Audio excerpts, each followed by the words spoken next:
Okay, well, I'm starting the stream early because, well, I'm running late and I want to catch up. So, boom, here we are. Hello, everybody. I don't know if you have stumbled across my channel over at Twitch here, and I don't know. Maybe you think it's an interesting show. I'm pretty chill about things. This is my new, somewhat finished set. Used to be a tighter view, and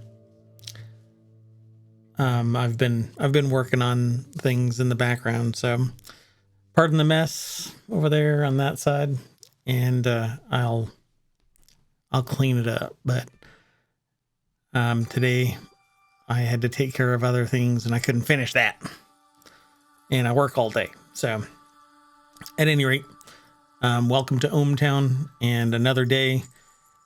It's January 3rd, 2022. We're starting,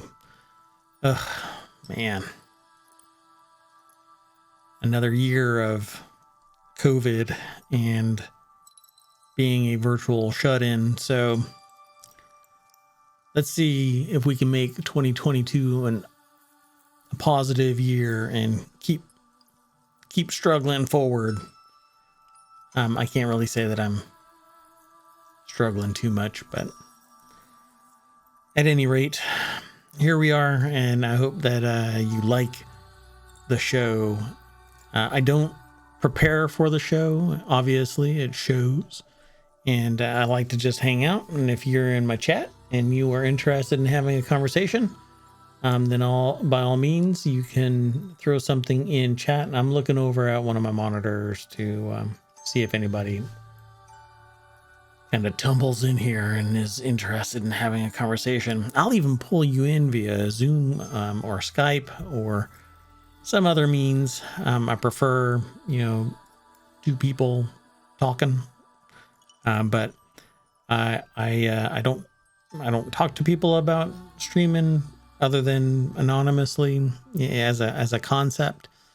Nobody knows that I am doing this, at least not yet. I don't know. We shall see. And other than that, let's see. So the way that this works, and since this is new, I want to keep introducing the way that this works. And so right now, ohmTown is planned to have 50 shows a week, each show about an hour. There's more hours in the day than, or I should say there's more hours in the week than 50, but if each show runs an hour, then it's going to be 50 hours of content, and then it'll repeat via VODs and other streams, and it'll be broken up with people playing games and whatnot. It isn't always going to be me, but in the beginning, it's just me. But if you're interested in being a part-time host, not having to dedicate countless hours to streaming, let me know. And maybe we can ensconce you into one of the many shows that I have an interest in. And so in each of these that you see across the top as I'm scrolling, you won't see my mouse, but you'll see the menu move. I have a show, and each one of these shows is an area that I am interested in, and thus became a show. I've realized that I can't run every hour of the day to facilitate these shows, and so I've swallowed my pride, and I want to pull somebody who might be interested in it to come and do a show, and in return become a partner in this enterprise called ohmTown. ohmTown existed because I wanted a front-facing interface for news aggregation that catered to my particular interests, and through discussion with other people, I've found that other people are interested in the same. I have not told those other people, though, so it gets a little weird in that most of this content is consumed by me. And by proxy, now if you stumble across my channel here on Twitch, I don't repost it to YouTube, not just yet. I don't know if I ever will, but I have ohmTown at YouTube as well. I am also on Twitter. I'm on Discord, so there is an ohmTown Discord. And if you are interested in any of this, then just swing on by. Go to ohmTown.com and you can sign up. This is the week that I'll be integrating Twitch into ohmTown so that you can log in. And there's gamification stuff going on at ohmTown for comments that you make and voting things up and saying hi to people and basically making posts and regular activities like logging in and logging out and things like that. So go and check it out. But as I mentioned, the way that this works is I go through the content for the day. And each of these categories, when you click on it, has content hidden behind the menu. So you'll see that this has certain groups. There's one in here, education, that doesn't display this information. I haven't been able to get back and fix it.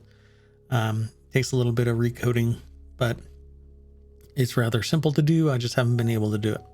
But when you go to any of these options, and you can scroll down and you can go straight into any of them, you'll be able to see what's going on, basically. And this maker one, this creator category, this creator group, contains these little sub-communities that are part of ohmTown, ohmTown being the overarching entity. And you can go there to ohmTown.com and become a citizen of ohmTown. At some point, I think, if I can get people interested in it and they want to show off that ohmTown exists, then you can get some like bumper sticker or a window decal or something. I don't know. But right now, let's just have a conversation here on Twitch. So, in this first category, the creators section, here are the top 50 or the current 50 news bits that are being ingested into the system. And today I bought Noida. I was really curious about it. Co-Carnage was talking about it, and I had seen the game for a while, and I figured, well, you know, I love the idea of a completely destructive environment, kind of like No Man's Sky. No Man's Sky is just massive in scale, at least to me. It actually hits upon an idea that I had more than 25 years ago now. Actually, it's closer to 30 years ago now, that I actually pitched to EA. I pitched a Warhammer 40,000 environment, much like No Man's Sky, randomly, procedurally generated. And the idea is that you have to battle it out for the resources that are on the planet. And so 2 or more people would orbit the planet, descend down onto it, and battle it out on a destructible or destroyable planet. Now, going so much as to be able to, you know, fire a cannon through a mountaintop and scorch a hole, and just have rolled Warhammer 40k style battles that used to be on the tabletop, but are now on a screen and distributed. Back then, I was told ultimately that great script, great idea, technology wasn't there for it. So it idled, and then eventually somebody else at EA, ironically, hit upon it, and it became just a fraction of what I wanted. But it's out there. Warhammer 40k by EA is a thing, so you can obviously go check it out, but it isn't my idea anymore, and it isn't something that I was involved in. But I loved playing Warhammer, and it's been a long time since I've done it. So, what do you think? what do you think of a Warhammer universe size battle arena style thing where you have to fight for resources so that you can augment your army and provide resources to the machine that feeds into your army.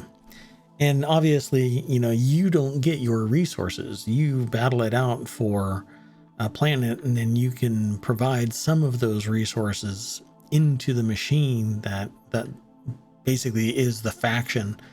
And if there are more people in your faction, then the resources are split across more of the people. And if you are good at it, then you get more. And you go down the rabbit hole with this stuff, right? And so it would basically be a battle royale, except that you don't really walk away with your winnings. You provide those to your faction, and then you get a piece of them commensurate with your skill level. And so think, I don't know, Magic the Gathering or other trading card games where you have to climb a ladder, and with the ladder you get more notoriety, and that notoriety translates into additional resources for your army, because obviously if you are the best of the best, then you can go out with bigger and badder and better armies to fight for your faction and show the universe that you are a demigod. It would just be amazing to spin this up. But I'm not connected in that way. So if you stumble across this and you think it's a great idea, then hey, let's talk. And maybe we can get our voices heard as a community and bring Warhammer 40,000 to the desktop in a way that I described. And that's kind of how it was 30 years ago when I pitched it to EA.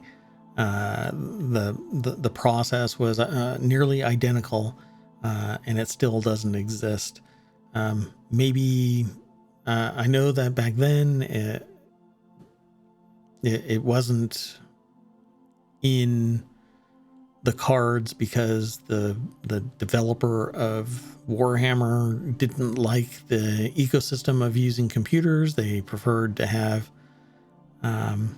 people playing it on a tabletop, and they were interested. Well, I mean, it was kind of the models that they were producing were fantastic.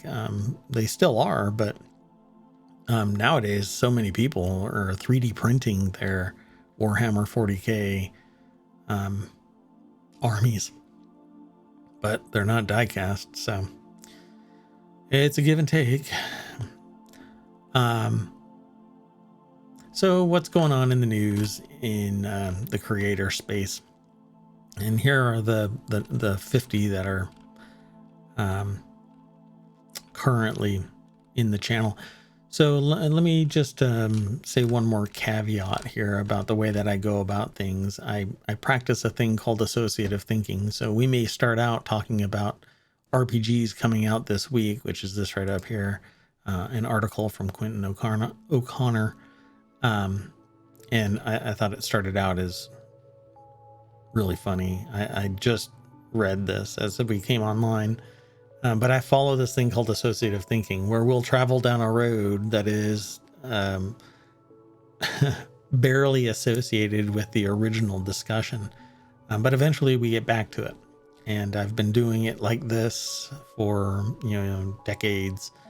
And it always leads to a fruitful discussion, but not necessarily bearing the fruit that you originally intended.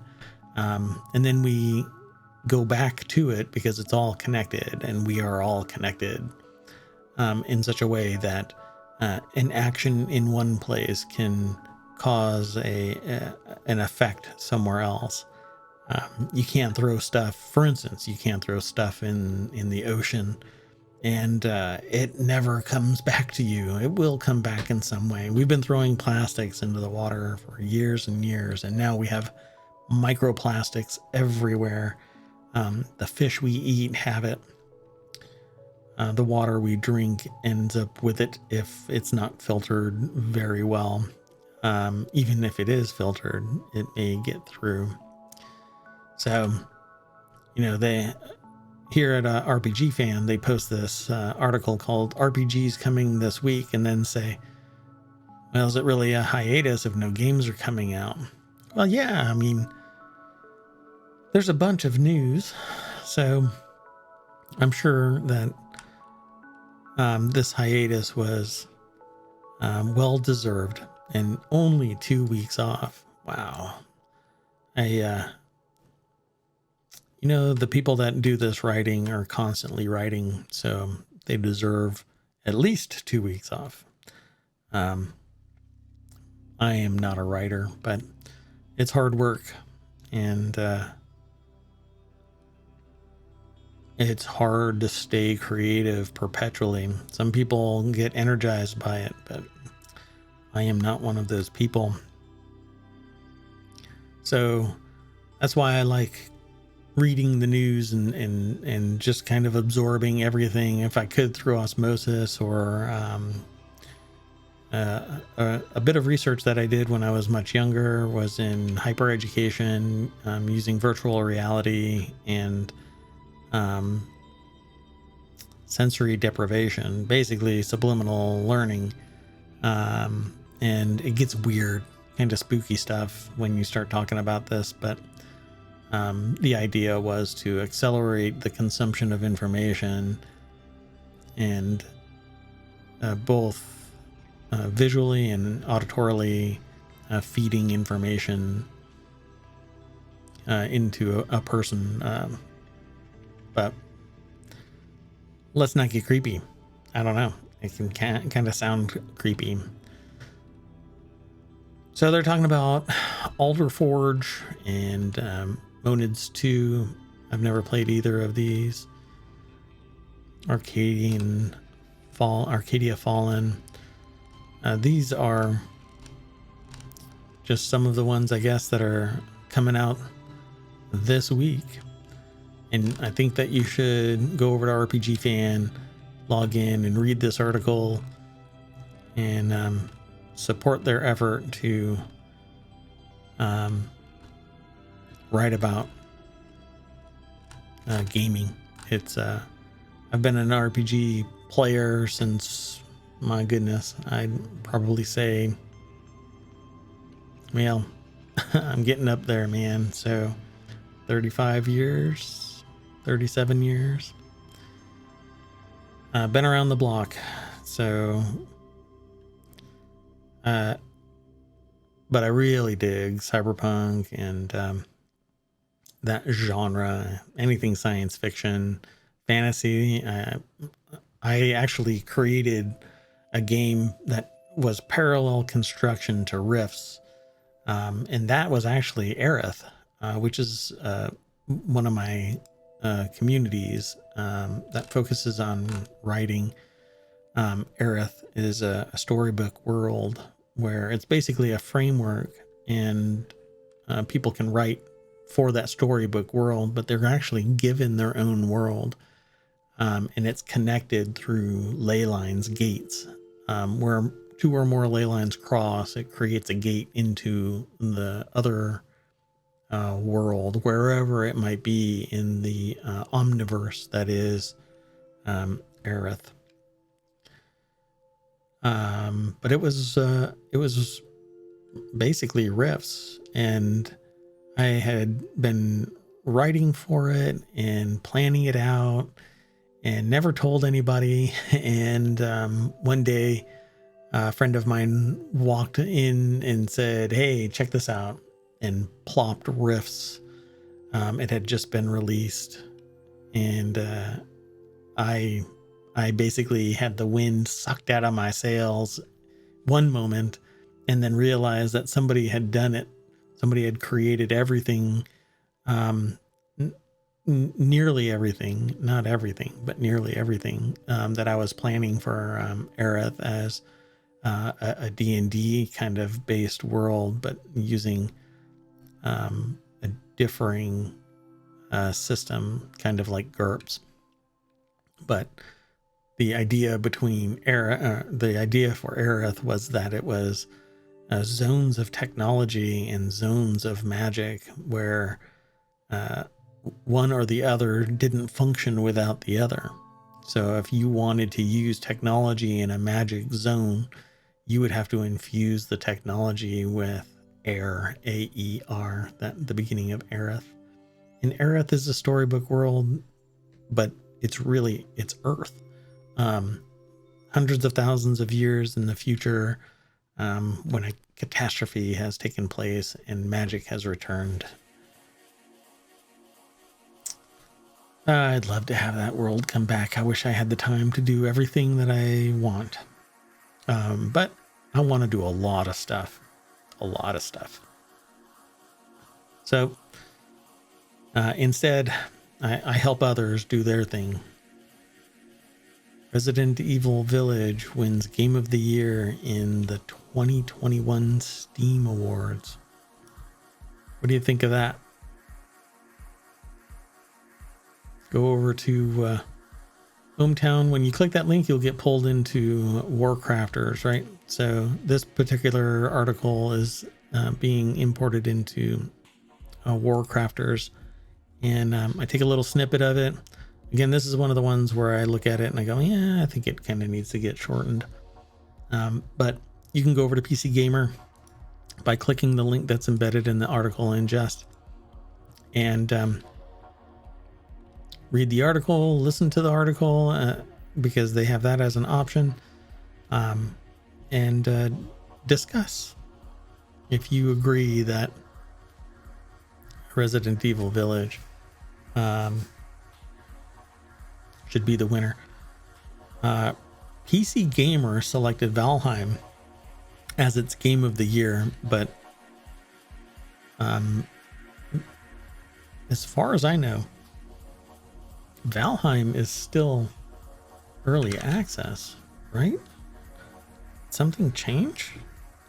I know that they released a major update, but I thought that it was still early access. Yeah. So Valheim is still early access. It getting Game of the Year is fascinating because it's not a complete game yet. It's rated as overwhelmingly positive, sure, but it's not finished. So is it going to be a Game of the Year for a second time when it actually is finished and released into the wild as a fully complete game? That's interesting. I would have had a special category devoted to early access games. In fact, I think that would be a great way to discuss early access games without kind of putting completed games up against incomplete games. The idea there is what happens when this game is released and people think that, it kind of fell on its sword and didn't move past its current iteration. Not saying that Valheim will do that, but what do you think? I mean, does a game that's not done rise to the level of being done? Now you can go over to PC Gamer and read the review of Valheim as Game of the Year for 2021. By the way, Valheim is a great game. Its graphics are interesting. Its procedural generation of the areas that you are in, when it generates the graphics, it has a field of view that is fascinating in the way that it flows and moves around you. And the game is interesting in and of itself, but still, it's not complete. So go check it out. You can follow the link from ohmTown, or just head straight over to PC Gamer and read the article there. Come back and talk about it with me and with others if you are oh so interested.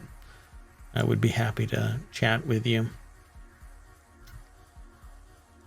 And again, the way that it works is my service basically ingests all of this information so that I could consume it, and now I'm letting other people come and hang out. Genshin Impact is a dynamo, man. This game is just going and going. Fun to play. I'm not really into grindy games, but Genshin Impact gets talked about in some kind of weird circles. I've had conversations out in the wild where somebody has said something about Genshin Impact, which catches me off guard because I don't think that my gamer world crosses over into things like business communications that aren't in the business communication isn't part of the gaming world that I interact with. So how did this happen? It's kind of interesting, and it just shows that the internet is pervasive and still expanding into what some people might call their real world.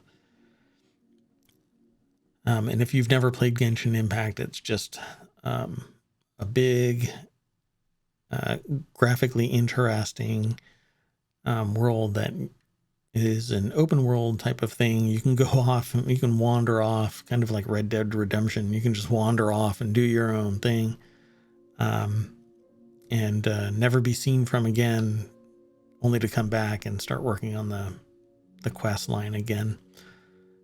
It's somewhat like a different perspective original World of Warcraft, where you could just go and do stuff and you would find quests and do stuff, and it wasn't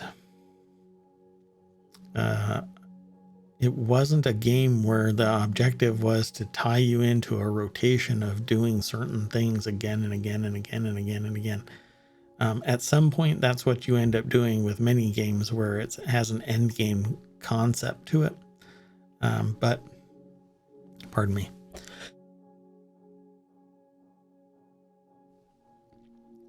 I've been talking for most of the day, and so now my voice is a little beaten up.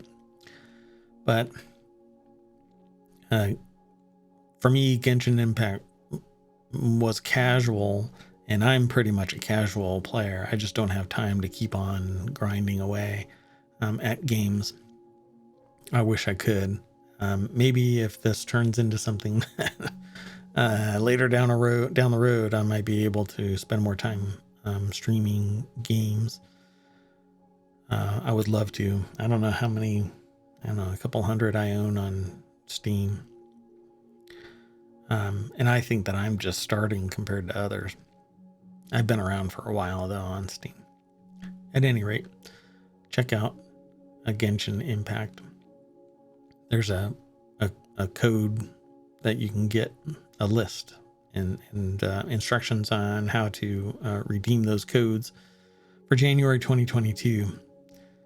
And although you can go to ohmTown to get the link, you can go to rpgsite.net and find them there in their original state, not just this little snippet.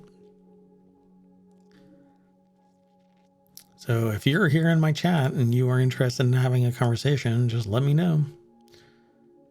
And it'd be great to hear from you. This is a new talk show without the second side talking back, I guess, at this point. I like to consume all of this news, and I talk to other people out in the wild about it from the business perspective, since I'm a consultant. But while I'm on here, I'm just the mayor of ohmTown, and we talk about this material. Desktop metal qualifies commercially pure copper for production 3D printer. Let's see, what does that have to do with anything here?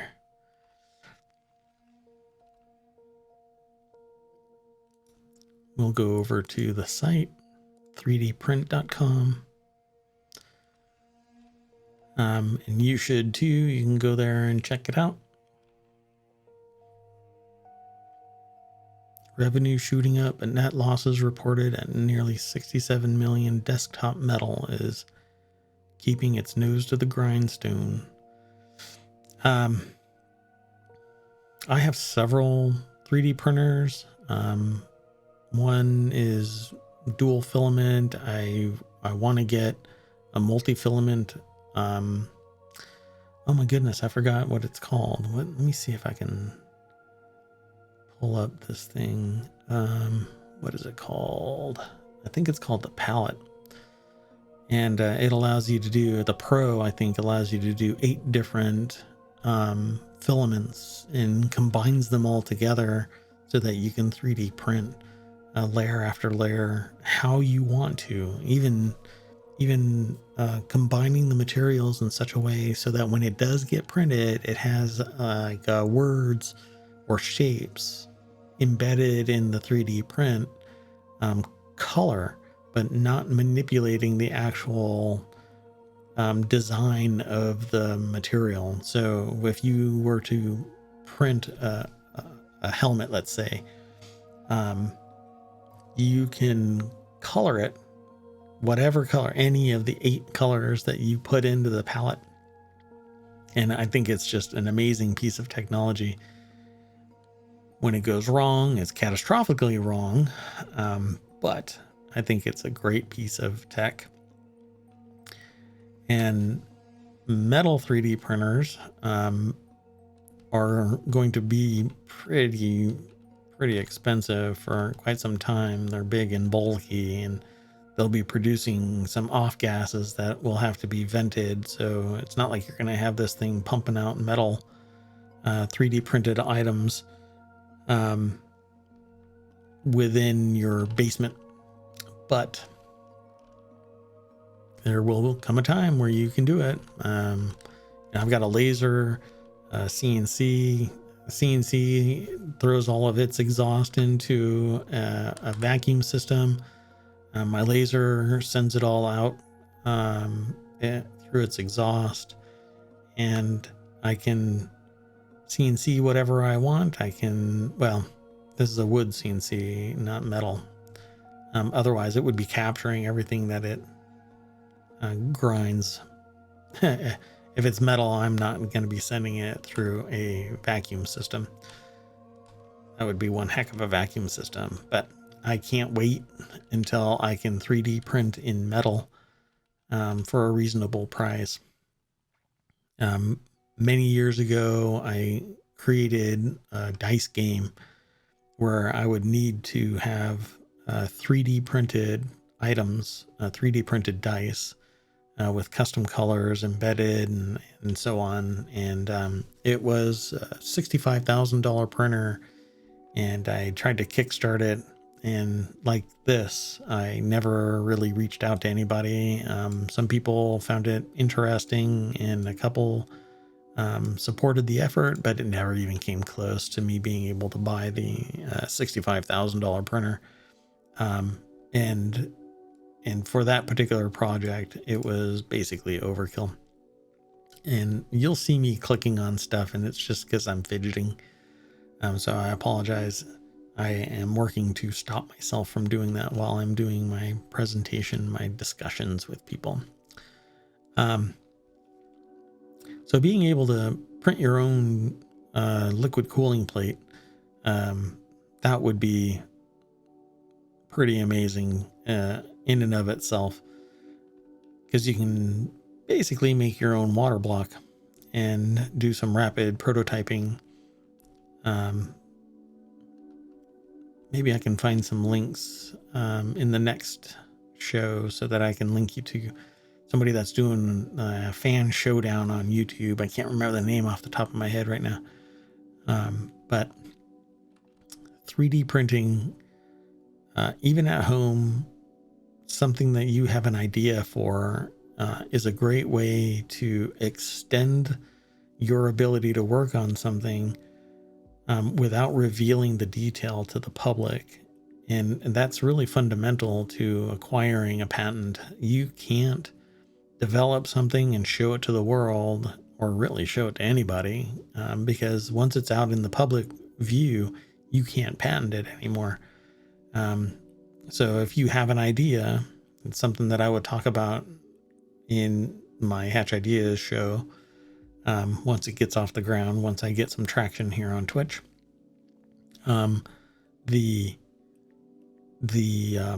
patent process, if you want to go out and shop your idea with somebody, you need to file a provisional patent, which basically is a summary idea of the idea, an embodiment enough, a description enough that you can reach back after a year, right before a year, when you file your real patent, your official utility patent, or patent, and you reference your provisional patent. And when you do that, you gain the protection of that year while you are manufacturing and out showing it to people. You can develop it in your basement. You can develop it in your living room. You can do whatever you want. You just can't show it to people. But if you have a provisional patent, then you can develop it somewhat in the public eye and go out and talk to manufacturers and say, hey, can you make this happen?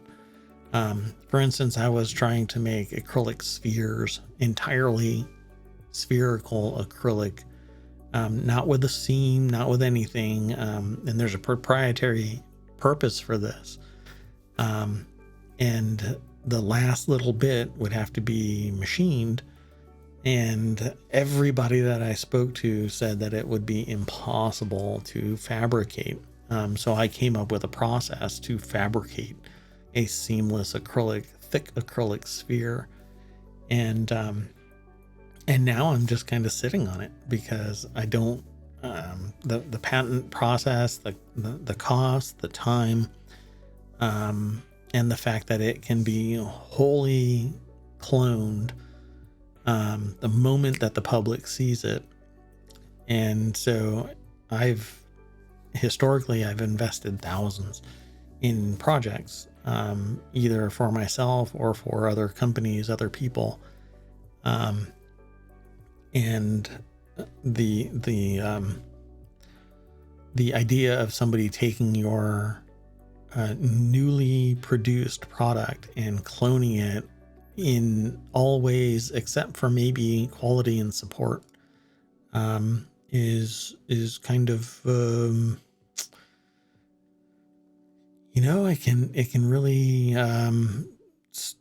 take the wind out of your sails, kind of ruin your spirit. So if you are an entrepreneur and you are about to release a product and you have any worries about it, hit the ground running. That's my only advice. Hit the ground running and sell and market and provide value added services to it and make it a great experience for your customers so that they stay with you.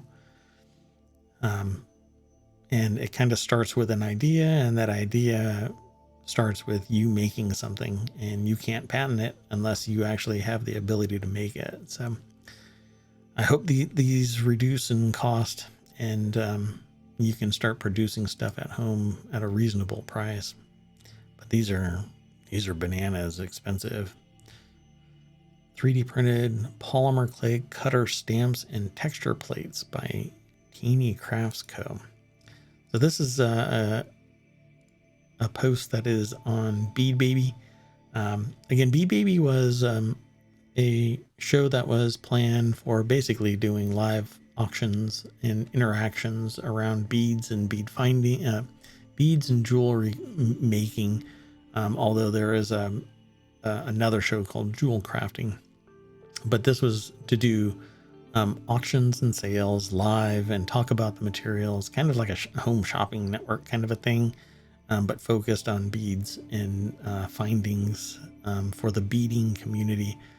I've always found it neat and interesting. I'm not a manufacturer or a crafter of beads, but there are a lot of talented people that are making what amounts to little glass worlds.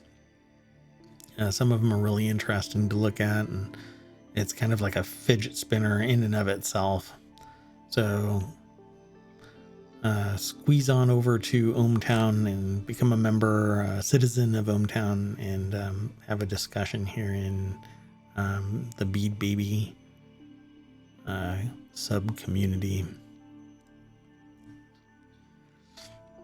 2022 predictions, 3D printing metals and new materials. You can already do carbon fiber. What else can you do? There's all kinds of material, but a lot of it has to do with how much heat you can put inside the printer so that you can print with X, Y, and Z material. Heat and pressure, those are the two things really. And some of them are outrageously complex composite material that are nearly indestructible or highly flexible. And some of them even destroy your printer as you're printing them. So you need a special type of extruder that can withstand it. But you can go and check it out.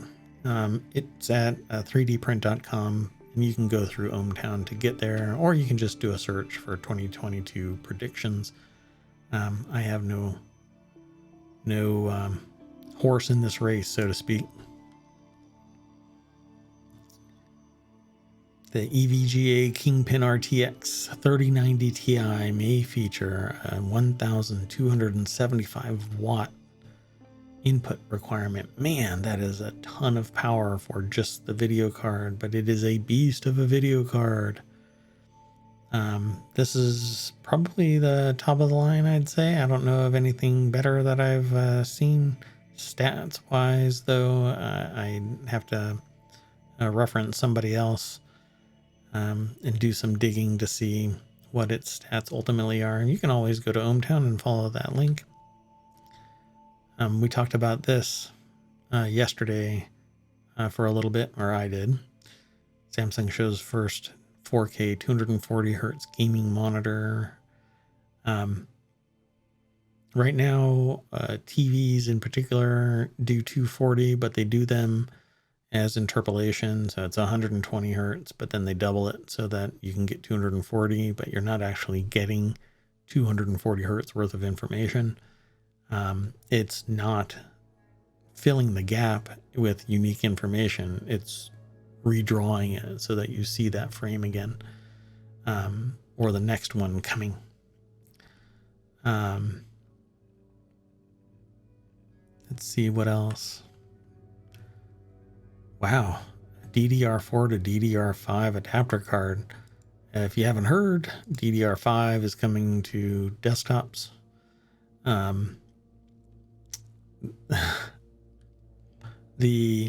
Just like DDR4, the memory, the way that memory fits changes, and so you have to have a DDR5 motherboard.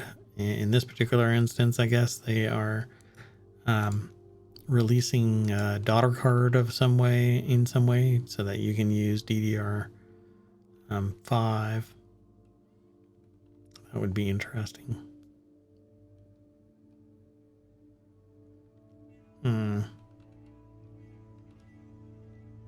Like most things, it's all in short supply. So if you have the ability to scrounge up some memory or video cards or something and sell them, you'll be making money.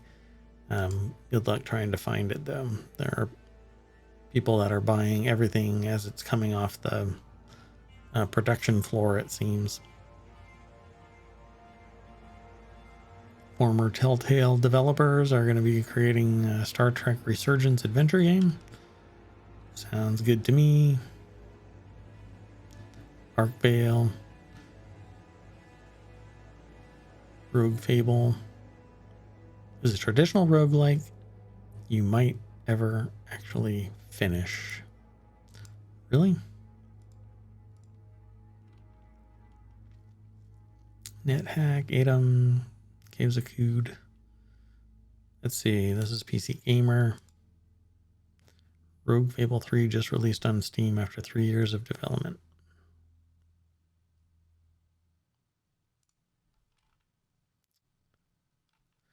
So what do you think of that game? What do you think of Rogue Fable? You know, if you like it, go over to PC Gamer, read this article. If you want to talk about it here on ohmTown, then swing on by and we can chat. You can always throw a message in the chat room as well. It'd be great to hear from somebody. But a lot of people just kind of chill and listen to what's going on.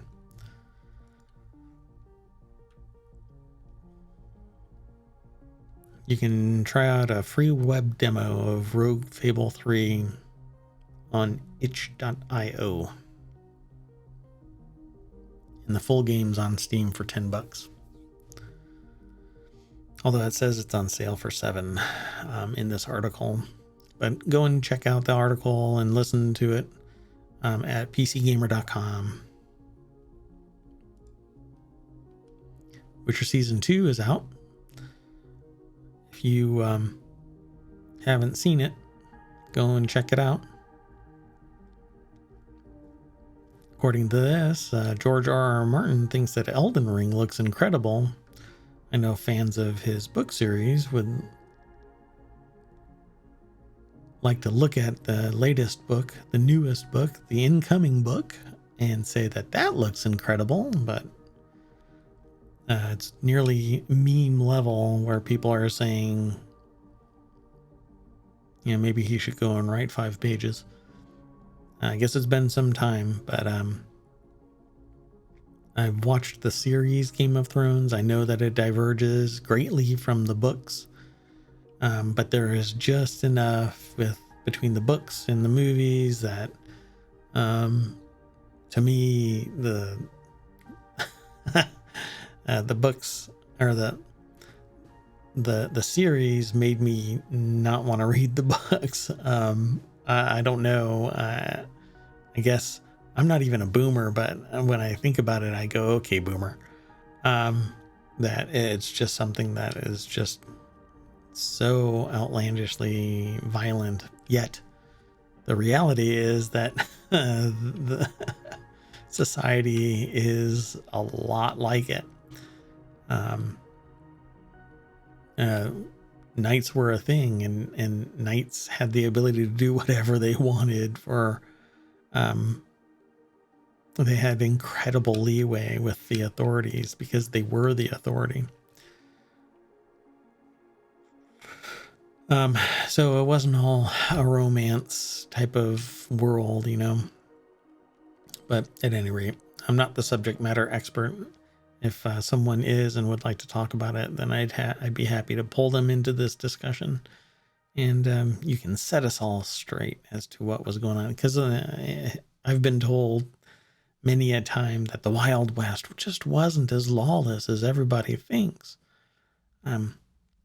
Okay, but maybe people just didn't hear about it. Not like today, where you can't sit there and eat a slice of pizza with a fork without somebody recording it and throwing it up on YouTube as a cringe-worthy video. Like, who would ever actually eat pizza with a fork? My God, that's just un-American. Anyway, Kingston explains why DDR5 memory costs so much. I can tell you why it costs so much. It's new. Its numbers, its inventory is constrained. People are buying it, and like many things, consumers want the material, but there are people that have or are willing to take the risk and buy great numbers of it, and then they go over to eBay and they sell it. And some people refer to them as scalpers. To me, it's just middlemen or middle people, I guess you could say. But somebody is making or, arbitrage money. They're making the little bits of money on, or a great deal of money on whatever it is that they've spent their hard-earned money on. But it's an opportunity, and somebody's taking advantage of it. Obviously, it's a conflict between the haves and the have-nots, and the ones that want are typically the ones that are have-nots, right? Because if you could afford it, you would have sent out your private shopper, and they would go and they would buy it regardless of the price, and blah blah blah. I'm actually being hyperbolic about it, but the reality is there are some people that get the latest stuff no matter what, because they are connected. They have the means, one way, either the political means, and I don't mean like, politics in the sense that you're Republican or Democrat. I'm talking about social politics. You're connected in some way and you have the means. Others do not, and so you kind of suffer and languish on the trailing end. I'm still sporting a 1080 because the 2080s came out and all hell broke loose, and then the 30 series came out and we're still in hell, and people are scooping up these RTX cards with abandon and then selling them on eBay and Amazon for hundreds or thousands more than what they were produced at. Who's really leaving money on the table at this point? And the developers, the manufacturers are leaving a ton of money on the table because scalpers are making gobs of money on each sale. Solid state lithium batteries, the future of battery technology. I've seen quite a few videos now talking about the latest in battery tech. And then you see that there's this side thing where batteries are so astronomically expensive that somebody's willing to blow up their Tesla, although it was a 2013 or 2014 Tesla, and the number of hours that battery was in use, the articles that I've seen have been nebulous about it. So they blew it up and they're making thousands of dollars off of the video instead of spending $22,000 on the battery pack. But meanwhile, everybody's bad mouthing Tesla because it's so damn expensive. Well, batteries are expensive. From the lowliest little AAA battery to the industrial batteries that are in Tesla power walls and in their cars. Battery tech is expensive, so I'm not surprised that a battery is going to cost $20,000 when it's the foundation of the sled. It's the core item, and it's a metric ton of lithium and cutting edge tech. Yeah, it is 50% of the car at the time. It was 50% of the car before they blew it up. But it was a 8-year-old car, 8 or 9-year-old car. Yeah, I wasn't surprised. I don't think that they should be vilified for that. I think that the cost of batteries should be vilified. But it is a limited supply. Lithium is not everywhere. And in some places where it is coming from, it's a hostile environment. I'll just put it to you that way. So let's not hate on the people that are manufacturing as a whole.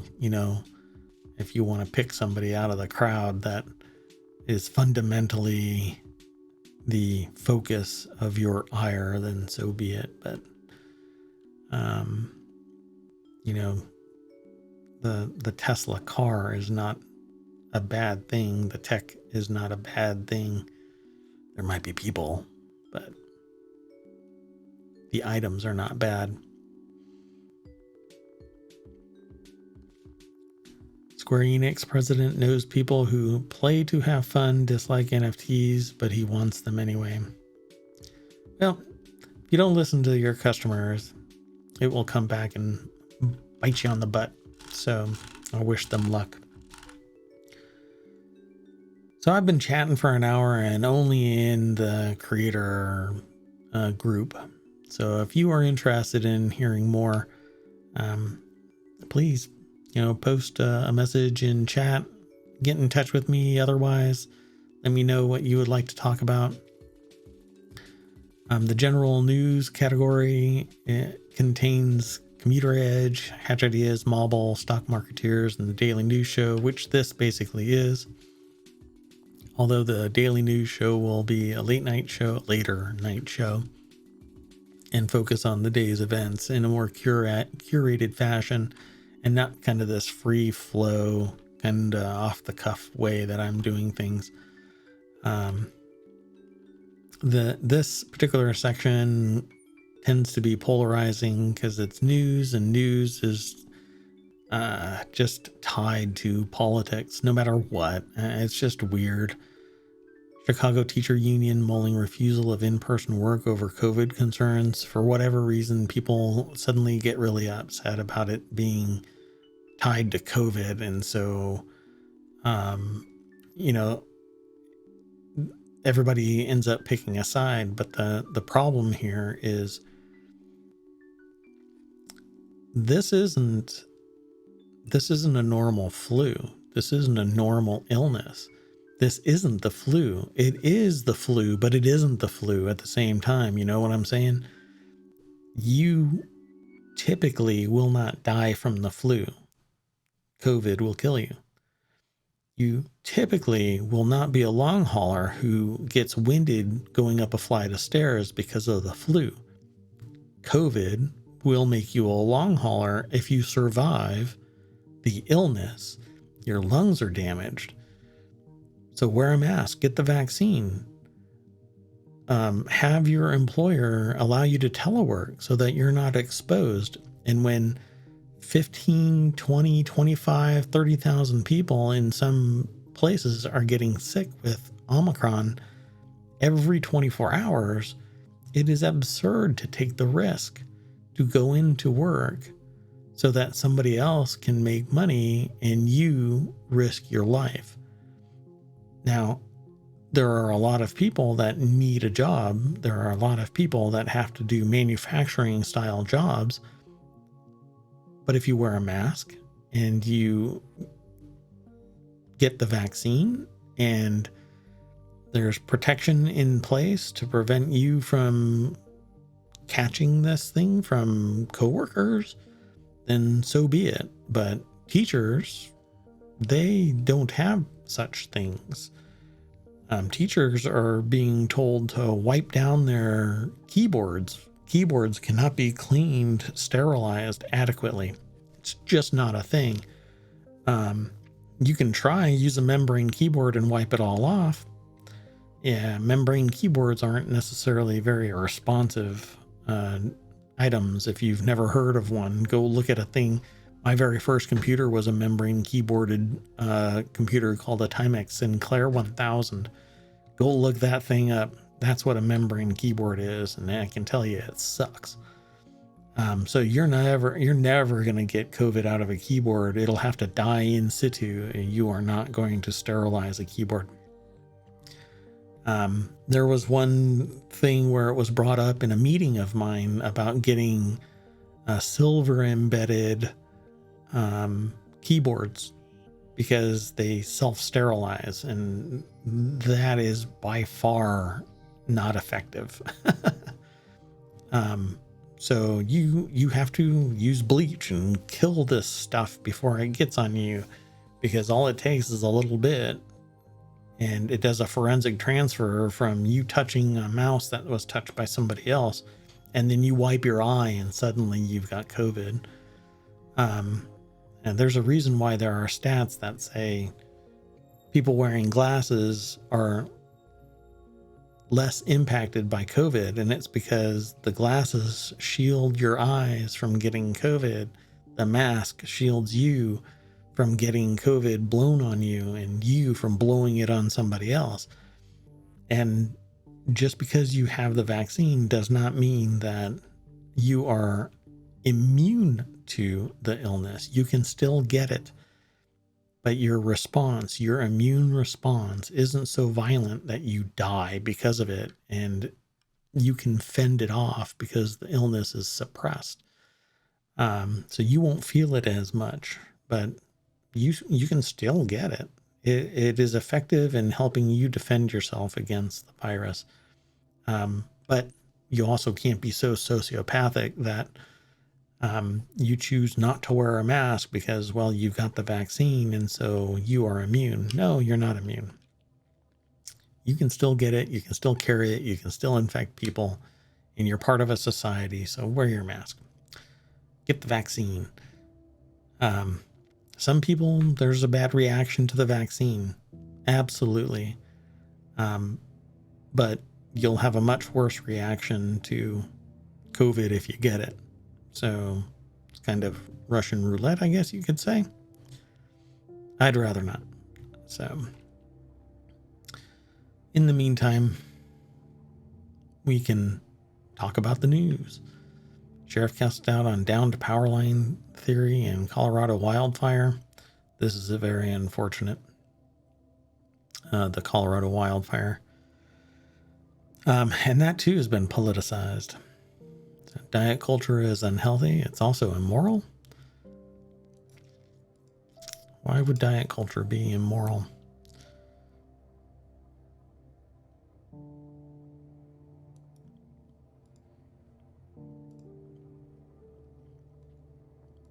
An opinion piece.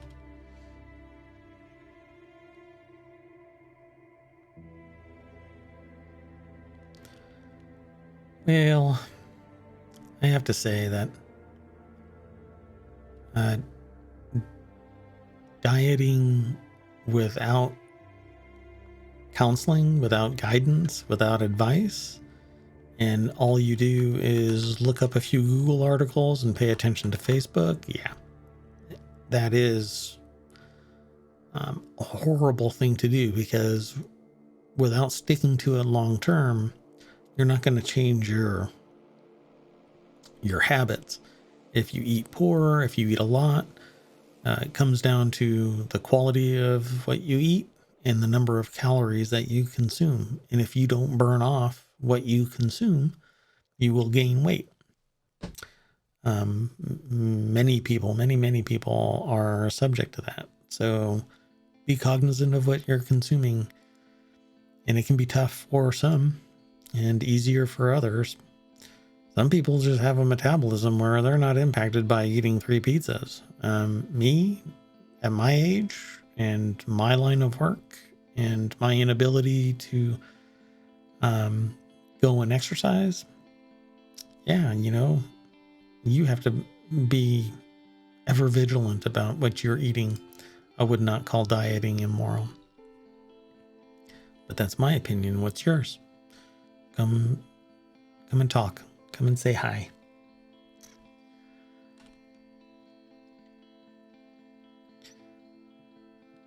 So gerrymandering is always an issue. Politicizing everything. We can talk about politics. I think it's troublesome that we're polarized. And it's tough to find common ground, because for whatever reason, people dig in and they don't want to be told to think a different way, even if you're not telling them to think a different way. Making a suggestion that maybe there's more to a person's story than just that one issue. However you might think that it is a horrible thing to make that decision, whatever it might be. Living in somebody else's shoes is an empathic thing, a sympathetic thing. You cannot be just so distanced that your decision should impact somebody else's existence. And so you have to be compassionate and understanding and listen and view the world beyond your ears, you know? But we'll see if I get some angry messages about that. Hopefully not. I'm happy to talk about it.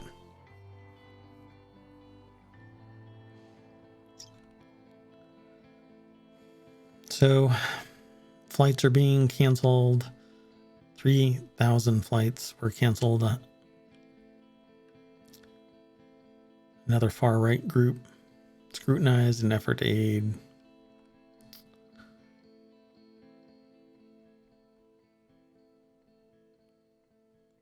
New drugs for cardiovascular disease.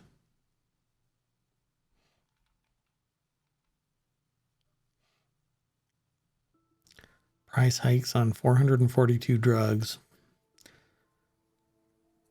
In this day and age, unless there is something wildly out of line for drug production, the cost shouldn't cause something referred to as a price hike.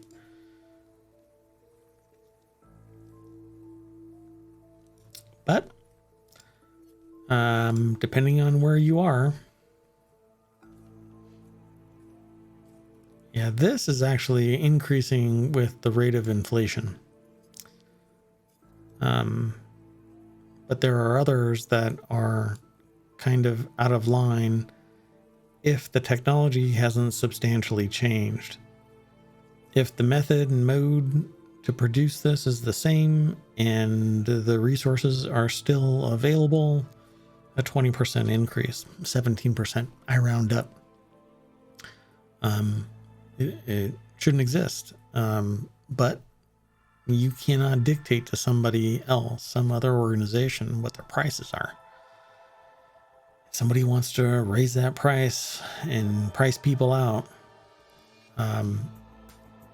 you can start a movement and seek social justice to change it, have society say this isn't right, which is what all of this is. But you're going to have adherence to the ideology that you can't make me lower my price simply because of anything. If a company wants to raise their price, then so be it. And this happens time and time again. And in a for-profit medical system, you will get rising prices, and you will get people who are opportunistic. You will get people that have earned their MBA and gone into the medical profession as administrators and facilitators and analysts and said, yeah, you know, you may lose 5% because they die, but the remaining 95% of your customers will be paying 15% more. So it's okay. And when you're an actuarial table and a number, then that is what you've got. You've got constrained number of people that can provide medical services. You've got profit-seeking investment companies. You've got private leadership boards that are saying, go ahead and raise the prices. And it's not done in a vacuum. Or a board will hire a CEO, and the CEO will say, well, I want to raise our profits. And if that profit motive is an ever increasing 6% every year, year over year, and that's the increase conservatively, then you end up with prices shooting through the roof. And right now there's just a metric ton of cash in the system. And so you're going to get inflation and rising prices because people can afford it when it was cheap. Now it's going to increase. I've even heard one CEO say something about the price of food is too low, so we're going to jack it up. Well, I hate to break it to you. There's a ton of people that are in the wage category that can't even get by as it is, let alone with inflation. So good luck to us all. All of us who are in the have not category. Because a 5% increase on somebody that exists on 5% of their salary, and their salary is barely paying for their rent, it means a whole lot more to lose 5% due to inflation versus somebody who is making millions of dollars a year and just seeking more profit. Now, I'm a capitalist. I've started multiple businesses. I have sold, bought, traded, blah, blah, blah in business. And I have no qualms about seeking profit. My ethical concern is that I won't step on somebody to make a profit. There is no reason, at least in my worldview, to harm others to seek profit. That is extraordinary, like raising the prices for insulin or other other medications. So I'm about 4 or 5 minutes out from ending the show. And if anybody is in chat and they want to talk or have a question, I think it'd be great. Feel free to send me a message. I play the music and it's really quiet for me locally. So I'm not sure if y'all hear it. And I haven't listened to my monitor today. So there's so much more in here at ohmTown.com that we can talk about. But we will pick it up again tomorrow and we'll continue down this line. And each week, maybe I can speed it up. But for now, the way that this is working works for me. I might end up playing games in between sessions. It really depends on the amount of free time that I have. But I am working on quite a few things on the side, and we'll see. Maybe I can get some games going in here. So with that in mind, I think I'm just gonna bow out, and we'll see you tomorrow. I'm gonna try and lock it in at 6 o'clock. I was in the middle of something. I really didn't want to leave. But I really enjoy this. I love talking about the news. I'd love to have some engagement with viewers. So maybe at another date, you can send some messages and chat with me via chat, or even I'll pull you in. You can be in that upper window there, right up there. And we can talk shop. You can ask questions. I'm somewhat of an open book, I guess you could say. I don't know. I haven't been asked a question that I haven't been able to answer in some way. That might be my superpower. I don't know. So again, there's a lot to do over at ohmTown, a lot to consume, a lot of information. It focuses, just so you know, the site focuses on ingesting news, and then people can talk about the news that's there. I very rarely post submissions from the citizens of ohmTown. That's not necessarily a good or a bad thing. It just is what it is. But there is so much information that I think that you'll be busy reading and posting comments. But until next time, I think that I am done. Have a good night. Welcome to 2022. Welcome to ohmTown on Twitch or ohmTown.com. Go sign up. I want to thank you all. If you stumble across this VOD, if you're in my chat and just listening along, I hope to see you tomorrow, 6 o'clock, 6 p.m. Eastern, US. So I'll see you there. Take care.